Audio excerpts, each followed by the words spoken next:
Um, in those cavelets above the high water mark of the highest flood, she had stored some little bowls molded of clay while they hardened. If there were anything that could be used for coloring, they would look fine, painted with marigolds and elephants. Now, beside the river, there were some cavelets, small caves, in which she used to hide some or the other things. She used to hide some bowls which she molded out of clay, and she only had to do some paintings on those the with marigolds and elephants in order to make them look more beautiful. Child, the sharp word, the glare of her mother's angry, sweating face pulled Sibya back to work, and they toiled on. Now, as she was lost in her imagination, she stopped working, and immediately she heard the voice, "Child." And she looked at her mother, who was looking angrily at her with her sweat smeared face. Immediately, Sibya also then got back to her work, and all of them had to toil hard. But at last it was time to go back to see to the animals and the evening meal. The loaded woman set out to cross the river again. Now when the time came to go back to the house to see the animals, to look at the evening meal, all of the women, they carried the load and they all started to go home.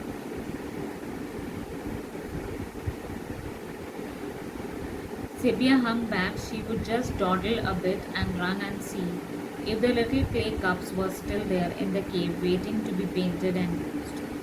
Sibya, being a child, she was very much excited to see whether the cups that she had made of clay were still there in the caves and waiting there to be painted. So she remained behind, and the rest of the women, they were moving ahead to cross the river. Although the women were now tired and loaded, they still talked. All of them were tired of the whole day work, but still they talked to each other. Those in front yelled to those behind. They crossed the river safely and disappeared up the track into the trees on the other side. Even their voices died away. Now all the women, those who were moving ahead, they yelled, they shouted at the women left behind, that they should also join them. And then little by little, gradually what happened, all the women, they disappeared. They crossed the river, they moved behind the trees, and then they all disappeared. Even their voices could not be heard. Silence fell. Sibya came down alone to the stepping stones. Everything was silent, but Sibya, she came slowly and slowly to the stepping stones of the river. The light of the evening was striking up the gorge pink into the ultraviolet shadows. Now that the sun was off it, the water poured almost invisible among the stones, with no reflection to show where it began. Now evening started, and the light of it was turning into a pinkish type of tinge was given, and now the sun was off it. Sun had settled down, and the water was invisibly, nobody could make out where from the water was coming and flowing into the river. Sibya stepped onto the first stone. Sibya put her first step on the first stone. She was heavily weighted, her muscles stretched and aching. She was also carrying the heavy load of that paper grass, and so she was also aching and tired. The hay fork squeaked in the packed dry grass and dug into her collarbone, so close under the skin in spite of the sari bunched up to make a pad. Now when she was moving like that, she had put her hay fork in that bag only, and she had put her sari in such a way, she had made a thick folding that nothing should hurt her. But still the hay fork moved inside the bag in such a way that it hit her collarbone. When she was halfway over, she put down her load down on a big boulder to rest and leaned breathing on the fork. Now when halfway she had crossed the river, she removed her bag and put it on a big stone. Boulder means a big stone. to rest, and then she also leaned towards that fork. At the same moment, a Gujar woman came down with two garas to the water on the other side in order to get the good clear water, which would quickly fill both garas to the top without sand. She walked on to the stepping stones. Now, at that same time, one Gujar woman came with her two garas. She wanted to fill the clear, good water of that side. So she moved to the stepping stone to get the clear water without any sand. She was within a yard of the crocodile when he lunged at her. As she kept her footsteps on the stepping stones, immediately from a yard distance, a crocodile jumped at her. Up out of the darkling water heaved the great reptile, water slushing off him, his livid jaws yawning and all his teeth flashing as he lashed at her. From that dark water, that huge giant animal, he opened his big enormous mouth with his teeth being shown, and he immediately caught hold of her leg. The woman screamed, dropped both brass pots with a clatter on the boulder from whence they bounced to the water, and Sibya saw them bob away in the current. Oh, the two good vessels gone. Immediately the woman, she shouted, and both the garas from her hand had dropped, and after hitting one of the boulders, both the garas, they flew, you can say they moved along with the waves of the water ahead. And Sibya also saw that the two brass vessels, the good vessels, they had gone and drowned into the water. The Gujar woman recoiled from the crocodile, but his jaws closed on her leg at the same moment as she slipped and fell on the bone-breaking stone and clutched one of the timber logs to save herself. The Gujar woman tried to remove her leg from the clutches of that crocodile, but the crocodile was hard. His mouth was hardly enclosing those legs, and she tried to escape, but she, you can say, she slipped on one of the bone-breaking stones. She got so much of hit on her hands and all, and then she caught hold of one of the logs, the timber logs, as we saw in the initial of the story. She caught hold of the timber logs in order to protect herself from the crocodile. The log jammed between two boulders, with the woman clinging to it and screaming while the crocodile pulled on her leg, threshing his mighty tail bang bang to and fro in great smacking flails as he tried to drag her free and carry her off down into the deeps of the pool. Blood spread everywhere. Sibya sprang. Now, since the logs were jammed, so she was there only clinging on those logs, and the crocodile was continuously flashing his tail here and there, with a great power he was trying to drag that woman into the deep water so that he could have a good meal of her. And there was blood everywhere in the water. Sibya, she sprang. From boulder to boulder, she came leaping like a rock goat.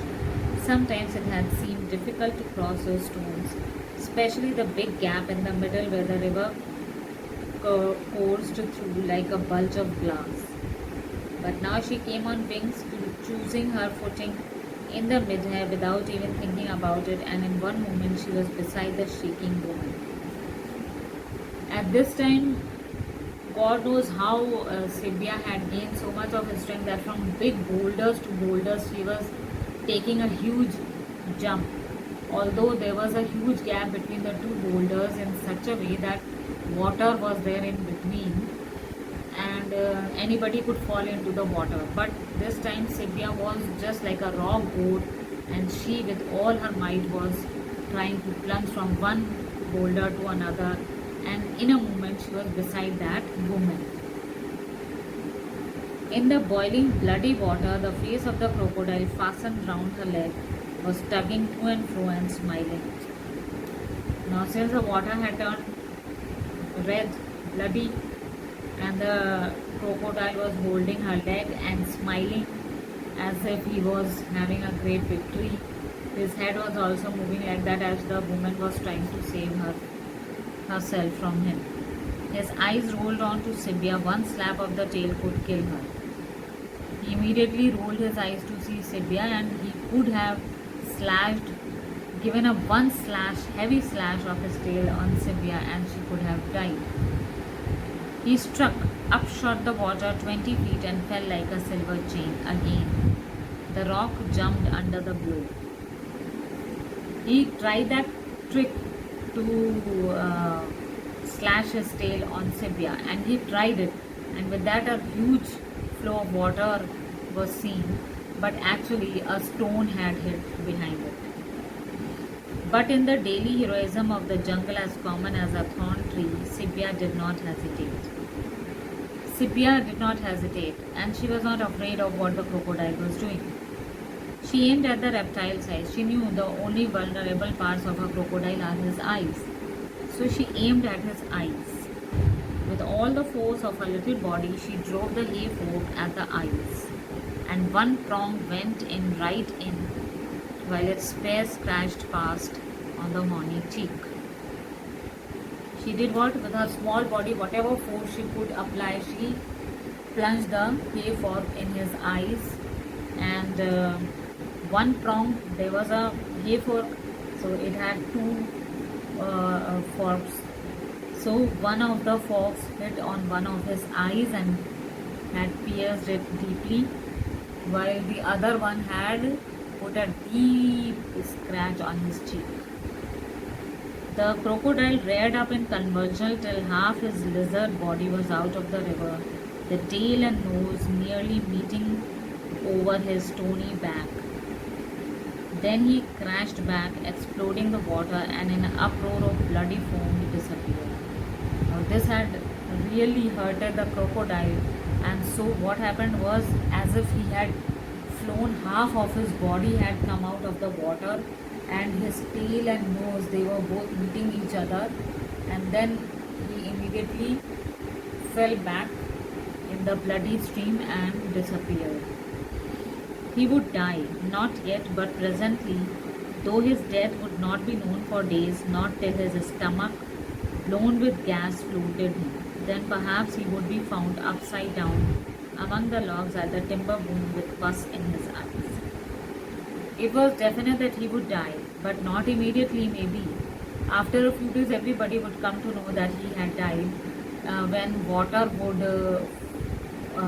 move inside his mouth and his body would float, his would float with water, and then it would float up, and then everybody would see his body.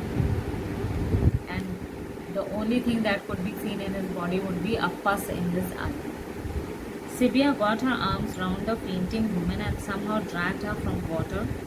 She stopped her wounds with sand and bound them with rag, and helped her home to the Gujar encampment, where the men made a litter to carry her to someone for treatment.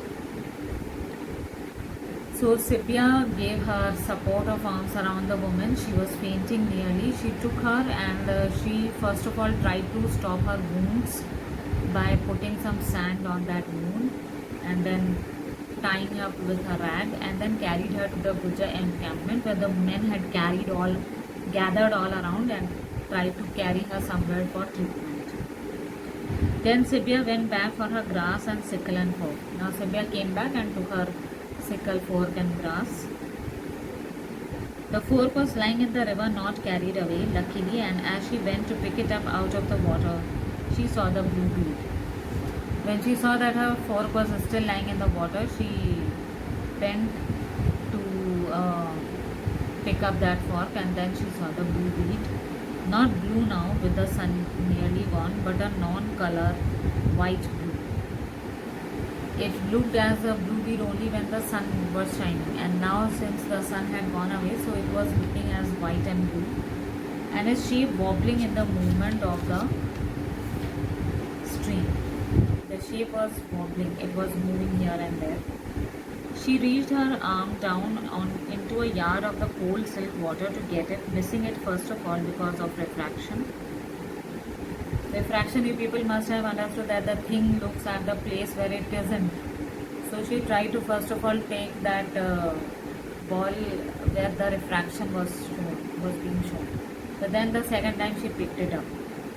Then there it lay in her wet palm, perfect, even pierced, ready for use, with the sunset shuffled about inside it like gold dust. All her heart went up in flames of joy. Now she could pick it up in her wet palms, and there it was. It was ready to be worn because it was pierced on both the sides, and she was happy to find it. After a bit, she twisted it on into the top of her skirt against her tummy so she would know if it burst through the poor cloth and fell. She put it in her skirt near the tummy so that if it falls down, she would come to know that it has fallen down. Then she picked up her fork and sickle and the heavy grass and set off home. What a day. So she took all her things and set for her home. Her bare feet smudged out the wriggle mark of snakes in the dust. There was a thin singing of malaria mosquitoes among the trees now, and this track was much used at night by a morose old Makana elephant, the tuskless one. But Sipia was not thinking of any of them. The stars came out, she noticed. She was not having any slippers, so with bare feet she was moving around the sand. And this way where she was going, there was a huge sound of the malaria mosquitoes which was there in the environment. And at night this road was generally not taken by people because a Makna elephant used to pass through this road. It was a tuskless one, but Sibir did not think about any of these things. And the stars came out. On the way back, she met her mother, out of breath, come to look for her and scolding. When she was on her way, her mother had come back. She was breathing breathlessly, and she had come back to see her daughter where she was left. I did not see till I was home that you were not there. Her mother told that when I reached home, I found that you are not with me. I thought something must have happened to you, and I thought that what incident had happened to you. And Sipia, bursting with her story, cried, "Something did. I found a bead, blue bead for my necklace. Look." Sipia said, "Yes, something was there. See, this is a blue bead that I have found for my necklace." There the story ends because Sipia did not tell the entire story to her mother.